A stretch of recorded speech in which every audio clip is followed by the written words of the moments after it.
La découverte dimanche dernier des corps de 15 secouristes tués par l'armée israélienne à Gaza avait suscité l'indignation au niveau international. Deux hauts responsables des Nations Unies ont dénoncé mercredi lors d'une réunion du Conseil de sécurité une augmentation sans précédent des attaques meurtrières visant le personnel humanitaire. Les travailleurs humanitaires sont tués dans des proportions sans précédent. Selon les données disponibles, 2024 a été la pire année jamais enregistrée, avec 377 travailleurs humanitaires tués dans 20 pays. Cela représente près de 100 décès de plus qu'en 2023, qui avait déjà connu une augmentation de 137% par rapport à 2022.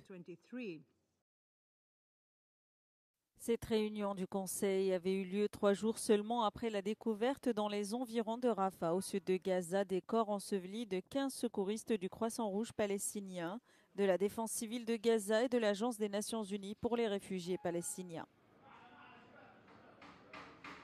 Ces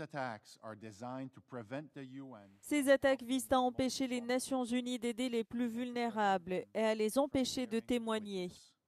L'impunité pour les attaques contre le personnel humanitaire est devenue la nouvelle norme. Une normalité omniprésente, une normalité acceptée, une situation perpétuée non seulement par des acteurs non étatiques, mais aussi par des gouvernements et leurs mandataires. L'ONU précise que les menaces contre les travailleurs humanitaires ne concernent pas seulement Gaza. Des niveaux élevés de violence ont été signalés dans d'autres pays, notamment l'Afghanistan, la RDC et le Soudan du Sud.